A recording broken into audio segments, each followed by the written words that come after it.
3 نبیوں کا ذکر ایسا ہے کہ جنہوں نے جیسے ہی پکارا اللہ نے فوراً ان کی دعا قبول کی. ایک ایوب علیہ السلام.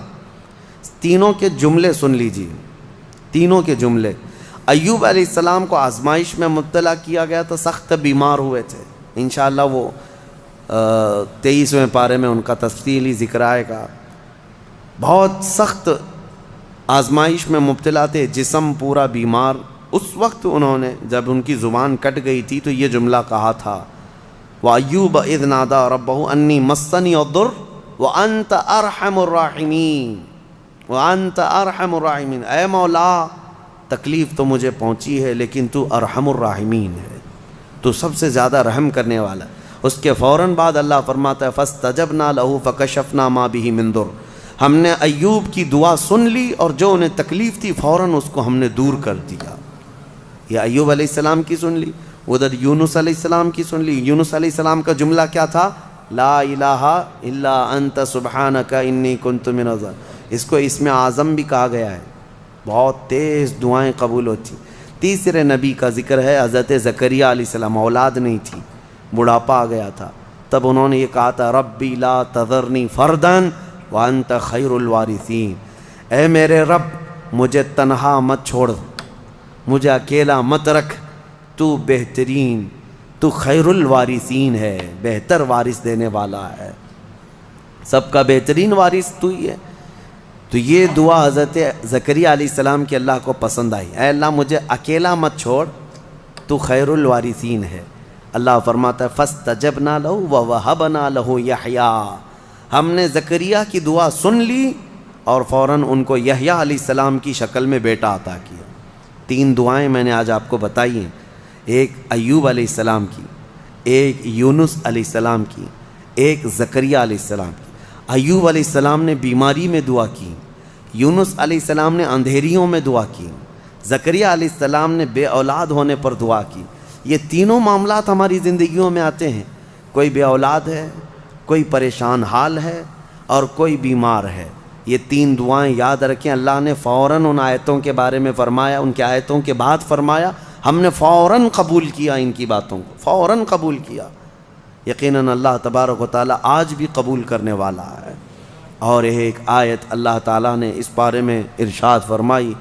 مولا کریم فرماتا ہے کہ یہ سب نبیوں کے ذکر کے بعد یہ سورہ جہاں ختم ہونے کو آیا, آخر میں جہاں سورہ ختم ہونے کو آیا, اخیر سورہ میں رب تبارک و تعالیٰ آخری نبی کے بارے میں فرماتا ہے وما ارسلناک الا رحمتا للعالمین.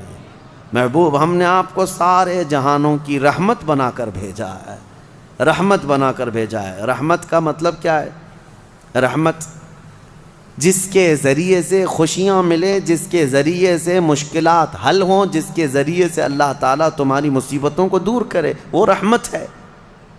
ماں بیٹے کے لیے رحمت ہے, باپ بیٹے کے لیے رحمت ہے, یہ سب رحمتیں ہیں. اور اللہ تعالیٰ کی سب سے بڑی رحمت اس دنیا میں کوئی ہے تو وہ محمد الرسول اللہ کی ذات صلی اللہ علیہ وسلم. وہ سب کے لیے رحمت ہے, وہ سب کے لیے رحمت ہے. حتیٰ کہ آپ کو میں بتاؤں, زمین و آسمان اس بارے میں لڑائیاں کرتے ہیں. زمین اور آسمان, اعلیٰ حضرت نے اس کو اپنے نعت میں لکھا ہے خم ہو گئی پشت فلک استان زمین سے. یعنی آسمان بہت اپنی ڈینگیں, یعنی اپنی بڑائیاں بتا رہا تھا کہ مجھ میں چاند ہے, مجھ میں ستارے ہیں, مجھ میں سورج ہے, یہ سارے بڑے بڑے سٹارز آسمان اپنے اندر رکھتا ہے. تو زمین نے ایک ہی تانا دیا تھا, ایک تانا دیا تھا. اعلیٰ حضرت فرماتے ہیں خم ہو گئی پشت فلک, یعنی آسمان کی پیٹھ جھک گئی اس تانے زمین سے, زمین کے اس تانے کو سن کر. خم ہو گئی پشت فلک اس تانے زمین سے, سن ہم پہ وہ سرور دو عالم ہے, وہ رتبہ ہے ہمارا. ہمارے اوپر تو چاند سورج ستارے جس سے فیض پاتے ہیں وہ محمد الرسول اللہ زمین میں ہے. میرے عزیزو آپ کو میں بتاؤں, رسول پاک صلی اللہ تعالیٰ علیہ وسلم ملائکہ کے لیے رحمت ہیں کہ نہیں؟ میں آپ سے کچھ سوالات کر رہا ہوں. اور اللہ کے کئی عالم ہیں, عالم یعنی کئی دنیا ہیں, کئی جہاں ہیں, ہاں وہ ہر عالم کے لیے ہیں رحمت ہیں. وہ ملائکہ کے لیے رحمت ہیں, جنات کے لیے رحمت ہیں، نباتات کے لیے رحمت ہیں، جتنے اللہ تعالیٰ کی مخلوقات ہیں سب کے لیے کیا ہے میرے مصطفیٰ؟ رحمت ہیں۔ شاعر نے بڑے اچھے انداز میں کہا ہے وہ ہر عالم کی رحمت ہیں، کسی عالم میں رہ جاتے یا ان کی مہربانی ہے کہ یہ عالم پسند آیا، یا ان کی مہربانی ہے کہ یہ عالم پسند آیا۔ میرے عزیزو، یہ قربان جاؤ میرے مصطفیٰ کریم کے اس روئے زمین پر کہ آقا ہمارے درمیان میں ہے، ورنہ وہ ملائے اعلیٰ میں رہتے، وہ فرشتوں کے درمیان رہتے، وہ جنتی حوروں کے درمیان رہتے، لیکن مولا رسول کریم صلی اللہ تعالیٰ علیہ وسلم کو ہمارے درمیان میں رکھا۔ یہ حضور کی اپنی پسند تھی اپنی امت کے ساتھ رہنے۔ اور یہ بھی میں آپ کو بتا دوں، قیامت کے دن کیا میرے نبی صلی اللہ تعالیٰ علیہ وسلم پچھلی امتوں کے لیے رحمت نہیں ہوں گے؟ آدم علیہ السلام سے لے کر عیسیٰ علیہ السلام تک کے ہر امتی کے لیے حضور رحمت ہے، سب کے لیے رحمت ہے، سب کا حساب حضور کی شفاعت کے بعد ہونا ہے۔ لیکن اس کے باوجود میرے آقا صلی اللہ علیہ وسلم قیامت کے دن اگر کہیں نظر آئیں گے تو وہ اپنے امتیوں کے بیچ میں نظر آئیں گے، ہمارے درمیان نظر آئیں گے۔ لوگ نبی پاک صلی اللہ تعالیٰ علیہ وسلم کے ارد گرد ہوں گے۔ عزیزان گرامی وقار، اب یہاں پر ایک بات میں عرض کرتا ہوں، ایک آیت میں پڑھتا ہوں، آپ خود سمجھ جائیں گے۔ 11ویں پارے میں یہ آیت گزر چکی ہے، میں ترجمہ بتاتا ہوں اور کس کی طرف اشارہ ہے آپ خود سمجھ لیں گے، پڑھے لکھے لوگ ہیں۔ اللہ فرماتا ہے قل بفضل اللہ وبرحمتہ فبذلک فلیفرحوا۔ یہ آیت کا ایک حصہ میں نے تلاوت کیا۔ اے محبوب آپ فرما دیں، آیت کا ترجمہ میں کر رہا ہوں، آپ فرما دیں کہ جب اللہ کا فضل تمہیں ملے، لوگوں کو اللہ کا فضل ملے یا اللہ کی رحمت آئے تو خوب خوشیاں مناؤ۔ اللہ نے کیا فرمایا؟ جب اللہ کی رحمت تمہیں مل جائے تو خوب خوشیاں منائے۔ سنیو سمجھ گئے؟ قرآن کی آیت کہہ رہی ہے جب تمہارے پاس اللہ کی رحمت آ جائے تو، اب ہر ایک کو بات پتہ ہے اللہ کی سب سے بڑی رحمت اس روئے زمین پر 12 ربیع الاول کو آئی۔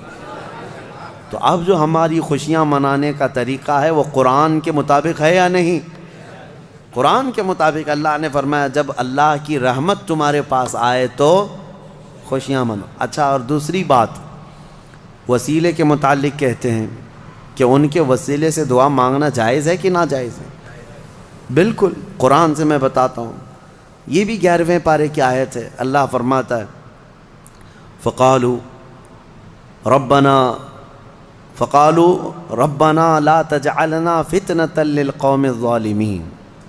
یہ پچھلی امتیوں کی دعا اللہ فرما رہا ہے پہلے کہ ان لوگوں نے کہا اے رب ہمارے، اے ہمارے رب، ہم کو ظالم قوم کے لیے آزمائش کا ذریعہ نہ بنا، ظالم قوم کے ہاتھ ہمیں مت چھوڑ دیں۔ ان کی دعائیں وَنَجِّنَا بِرَحْمَتِكَ مِنَ الْقَوْمِ الْكَافِرِينَ، یہ دعا تھی پہلے والوں کی، لیکن قیامت تک آنے والا یہ دعا کر سکتا ہے، قیامت تک آنے والا یہ دعا کرے گا۔ کیا؟ وَنَجِّنَا بِرَحْمَتِكَ مِنَ الْقَوْمِ الْكَافِرِينَ، اے ہمارے رب اپنے رحمت کے وسیلے سے، اپنی رحمت کے وسیلے سے ہم کو کافروں سے نجات دے دے، اپنی رحمت کے وسیلے۔ اور رحمت کون ہے؟ قرآن میں یہ لفظ آیا ہے وَنَجِّنَا بِرَحْمَتِكَ، تیری رحمت کے صدقے، تیری رحمت کے وسیلے سے ہمیں کافروں سے نجات دے دے۔ قرآن میں خود اللہ نے سکھایا اور خود فرماتا ہے وَمَا أَرْسَلْنَاكَ إِلَّا رحمۃ للعالمین، محبوب آپ تو پوری دنیا بلکہ سارے جہانوں کے لیے رحمت ہے۔ تو رحمت کا وسیلہ لے کر دعا کرنا قرآن کا حکم ہے۔ بہرحال نبی پاک صلی اللہ تعالیٰ علیہ وسلم رحمت للعالمین ہیں، جو نہ سمجھ سکے وہ اس کی خام خیالی ہے، بد نصیبی ہے، لیکن الحمدللہ میرے مصطفیٰ اس روئے زمین کے لیے بھی رحمت ہیں اور قیامت کے دن کے لیے بھی ہمارے لیے رحمت ہے۔ اللہ کریم میرے مصطفیٰ کی عاشقوں کی جماعت میں زندہ رکھے اور ان کے سچے عاشقوں میں ہی ہماری موت عطا فرما۔ سورہ حج کا بھی تذکرہ آیا ہے کل کی سورہ میں، جیسے سورہ کہف سورہ طٰہٰ اور سورہ کہف وغیرہ جو ہم نے تلاوت کی تھی، اس میں بہت ساری چیزیں، کئی لوگوں نے ہم سے سوال کیا ذوالقرنین کون تھے، کیونکہ یہ سوال یہودیوں نے حضور سے کیا تھا۔ اور پھر دیگر کچھ چیزیں. دیکھیں میں آپ کو ایک بات بتا دوں, یہاں مختصر سا وقت ہے, تھکے ہوئے لوگ ہیں, تراویح کافی 1.5 گھنٹے تک 2 گھنٹے تک پڑھتے ہیں, پھر میں آپ کو اتنی دیر تک پکاتا رہوں, یہ بھی مناسب نہیں ہے. میں یہ چاہتا ہوں کہ مختصر انداز میں آپ کو جو اہم پیغامات ہیں وہ مل جائیں. پوری تفسیر سننا ہے تو پھر تفسیر آپ کو پڑھنا بھی چاہیے. میں پوری تفسیر تھوڑی نہ بیان کر رہا ہوں. اور آپ کو پتہ ہوگا ہم تفسیر کر رہے تھے, تقریباً 7 سال میں نے تفسیر کیا الحمدللہ. 7 سال میں صرف ہمارے 5 پارے ہوئے تھے. قرآن کی تفسیر کے 5 پارے بھی میں نے پورے مکمل نہیں کیے. 5 پارے اخیر تک پہنچا تھا جس کے لیے ہمیں 7 سال لگ گئے تھے, بلکہ اس سے زیادہ ہی لگ گئے تھے. تو آپ اندازہ کریں کیا میں یہ 30 دنوں کے اندر پورے قرآن کی تفسیر کر سکوں گا؟ بس پورے پارے کے اندر جو اہم پیغام ہوتا ہے, کوئی اہم واقعہ ہوتا ہے, وہ عبرت کے لیے آپ کے سامنے رکھ دیا جاتا ہے. اللہ تعالیٰ انہی پیغامات کے ذریعے سے ہمارے دلوں میں انقلاب پیدا فرمائے.